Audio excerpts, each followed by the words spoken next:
Hi, you're listening to Celluloid Codswallop with James and Gemma. Sit down and enjoy yourself, grab a snack, and have some fun.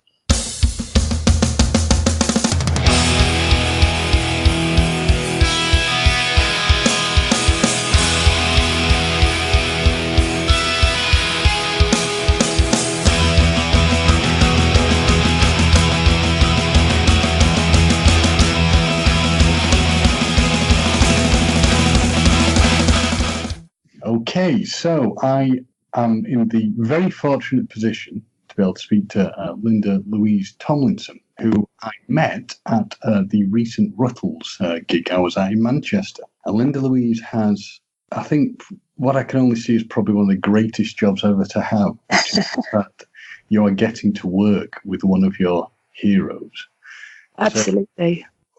So, Linda, Louise, if you could tell me a bit about yourself and how you got into this wonderful position. Well, you're absolutely right. It is an absolute dream job of mine. Well, I got it only recently through being a fan of Neil's.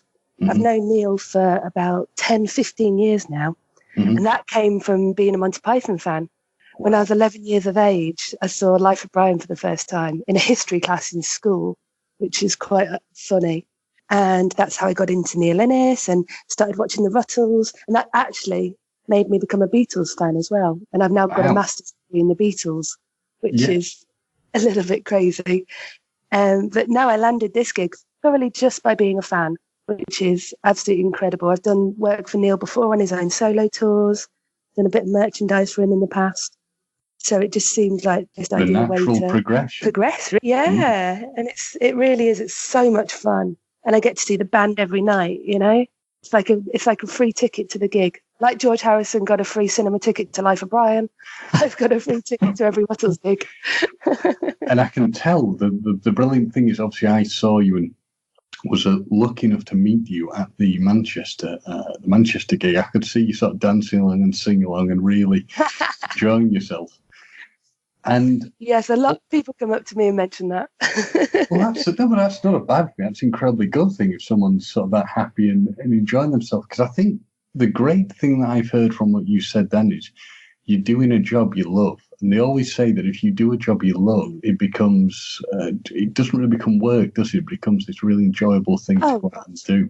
No, it doesn't feel like a job at all. I have to pinch myself sometimes and realise that it's real and it's actually happening. But no, a lot of people comment on the fact that I seem to really enjoy my job. And I do. I absolutely do. And if we backtrack a bit to something you were saying earlier, you said that obviously you've known Neil for it's over 10 years, you're saying, isn't it now? Yeah, it's not longer. When you were younger, because what I find interesting, it was a question I actually asked Neil himself, and I asked everybody I ever interviewed, what is it you wanted to do when you were younger? I was a performing arts student when I was younger. It was my dream to do the touring thing, do the on-stage performing thing. I didn't mind whether it was music or acting or dancing. I wanted to be in the entertainment industry and do the whole performing arts thing. So this is a close second.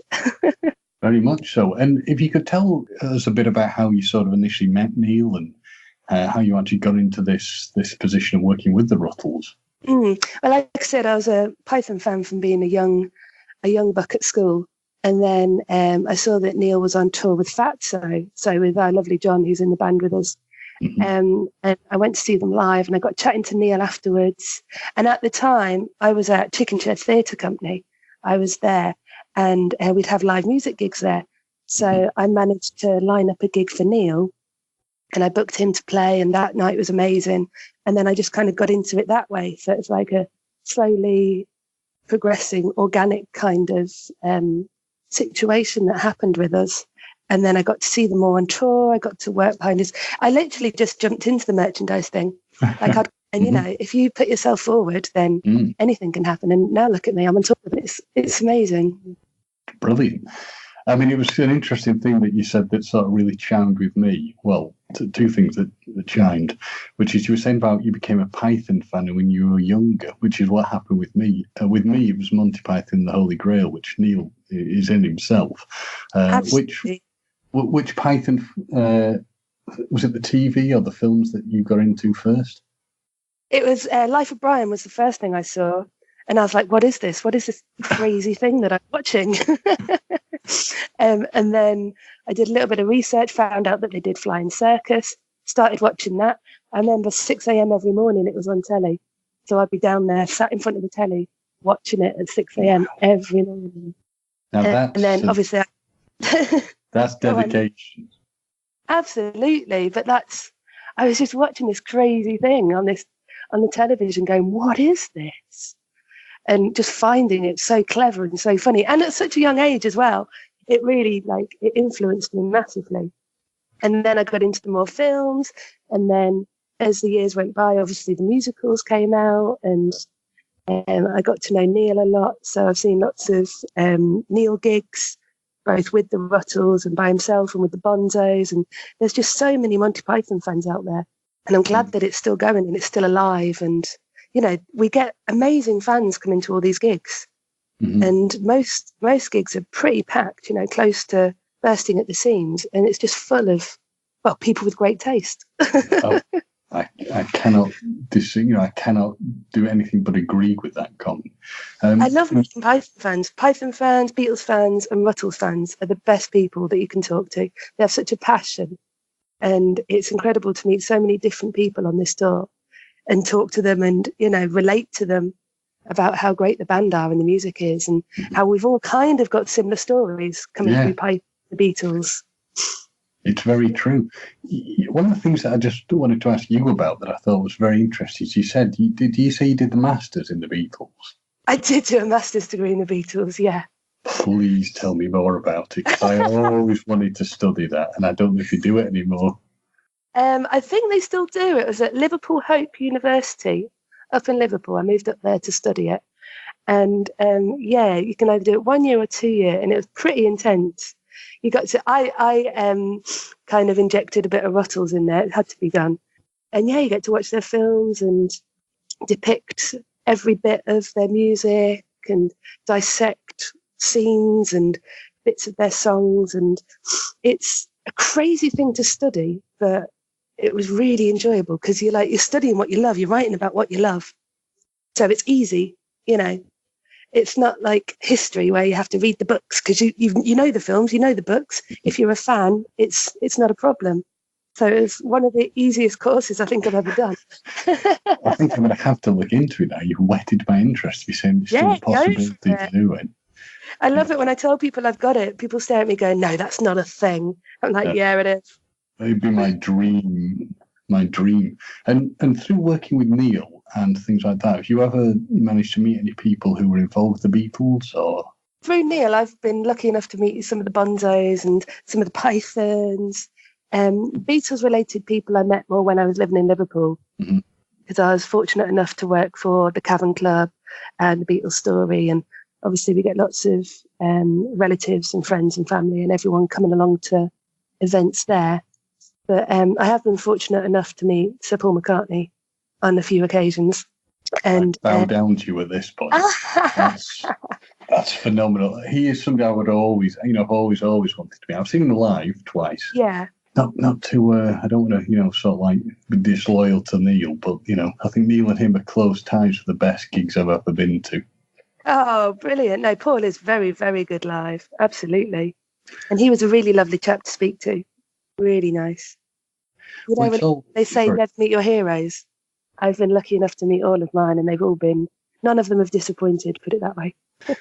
That's really good to hear, because that is a concern I've had because sometimes people, when they don't live up to the expectation, it's quite heartbreaking. But when it can crush you, can't it? Yeah.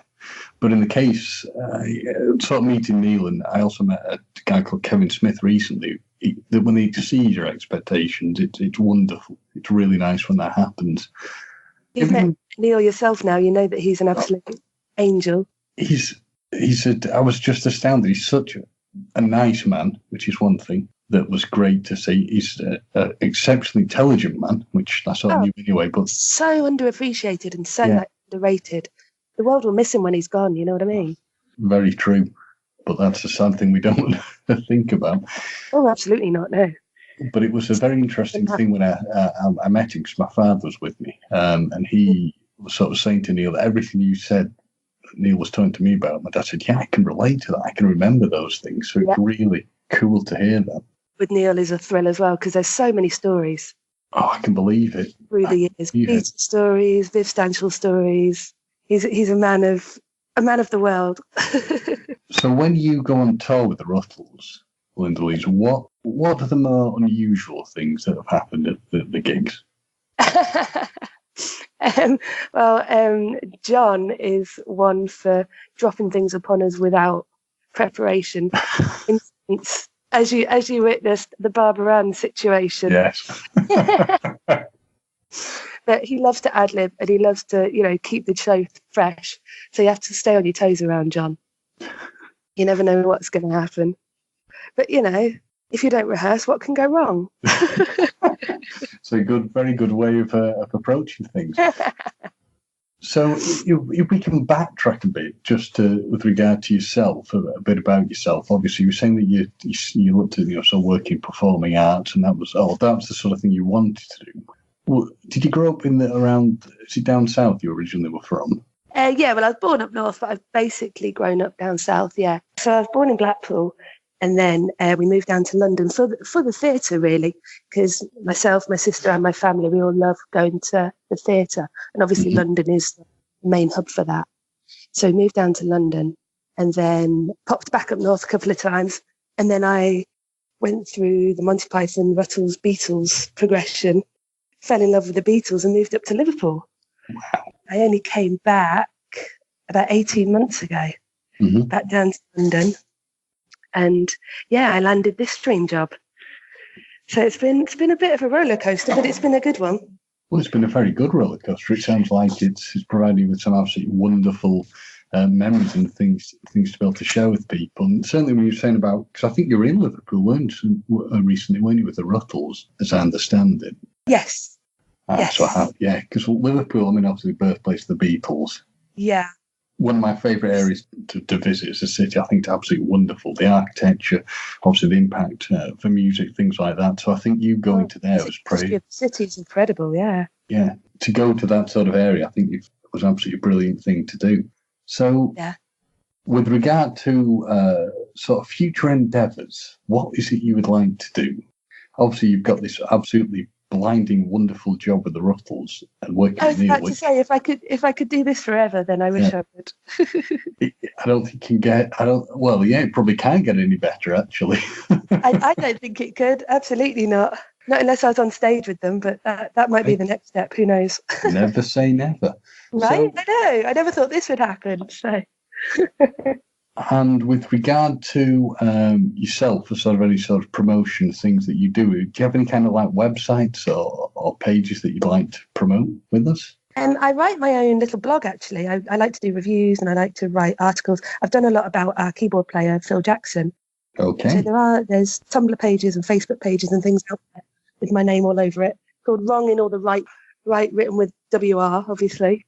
I love to have bands and local artists send me their stuff and I'll write about them, and books and everything. So I'm a little bit of a journalist on the side as well. Brilliant. Absolutely brilliant. That's the sort of thing that I'm doing. So I'd very much like to have a look at that and see what you're doing myself. Your podcast looks wonderful. I was looking it up and that's really something maybe I could progress to. Well, if you ever want to come back on to discuss anything or promote anything, you're more than welcome to do that. Bless you. Thanks so much. Yeah, this is great, this podcast. Thank you. The other question I wanted to ask is, when it comes to music, so obviously we've mentioned your love of, the Rutles, the Beatles, the Bonzo. So what are your favourite tracks? Oh, one of my Bonzo tracks would be Equestrian Statue. That's one of my absolute favourites. Rutles songs, there's so many that I love. I love Joe Public and Hey Mister. The kind of more, the Abbey Road, Sgt. Peppery kind of side that the boys go to. Favourite Beatles song? Again, I would go Get Back or something from the later, the later kind of rockier stuff, or Come Together or stuff like that. It was interesting that you chose Get Back, because for me, the favourite Rutles one that always Get up and go. Go and just get up and go. To listen to that, when I got the chance to see that live, God, I was smiling like a Cheshire cat. Did Neil tell you the story about when they were watching the rushes of the film? No. George turns to Neil and goes, "Oh, that one's a bit close."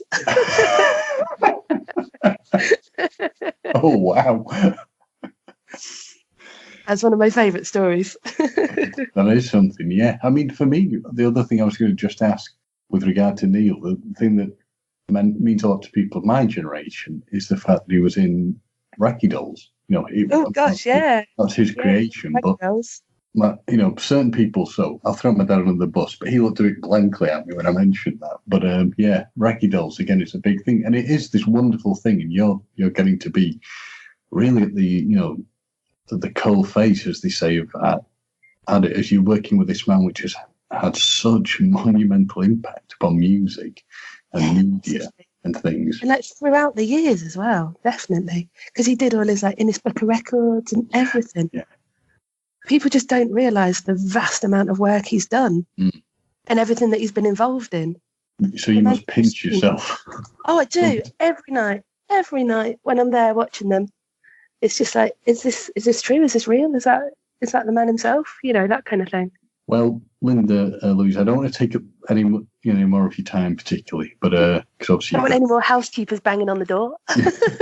Well, I'm hoping they put you in a nice hotel. So. From my hotel in Bilston. Yeah, live from a hotel in Bilston. Yes. Right. In fact, we might chop and change and run with that as our introduction. So yeah, thank you so much for taking the time to speak to me. If you just want to tell me your blog again, give me the address so our listeners can have a look at that. My blog, if you give it a Google, it'll be Wrong in All the Right Ways, but right written as in WRITE. Excellent. So it's Wrong in All the Right Ways. There's reviews on there about, like I said, Phil Jackson, our keyboardist, a little bit of Neil mentioned, there's a few book reviews, theatre reviews, etc. Well, that's really interesting. That will be, I'm going to, as soon as I get off this video, I'm going to be looking on that one and looking at it. Thank you so much. Now, obviously, I want to say a huge, huge thank you for taking the time to sit down and talk to me. It's very much appreciated. And it's very interesting to hear how you got into this. And the big thing is hearing about yourself, because you sound you've led a very interesting life. And long may it continue. And I'm really looking forward to what else you'll be doing with the Rutles. Oh, absolutely. I'm excited. I don't know what each day will bring. Every day's a different adventure with these boys. And I think that's a perfect thing to end on. So if every day is like that, that's perfect. And Louise, thank you so much. Dream. Yeah, thank you so much. You're so welcome. It's been a pleasure. Thank you for talking to me. Thank you. You did this with your mouth. Like, you talked yourself into this. Well, if you're interesting at all, you should do a podcast. I was doing a radio show for years before I podcasted it. I don't think people realize just how liberating and freeing and inspiring podcasting can be. Even if just walking into any genre of podcasting, you're walking into community. The reason podcasts connect so much is it feels more personal. What we learned pretty quickly is that only 1 or 2% of the people who listen ever donate. Most people don't. People are used to free media, advertising supported media. At the moment, podcasting for us isn't a business, and it's not designed to be. Running something as a business or being paid doesn't always mean dollars, pounds, euros. It can be payment in another way.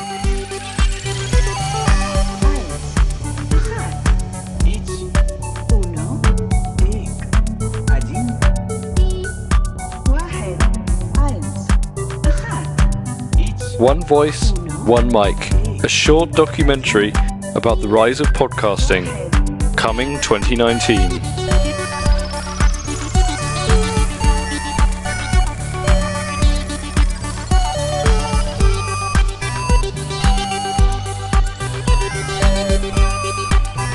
Plug in, record, send it to iTunes, boom, congratulations, you're a podcast.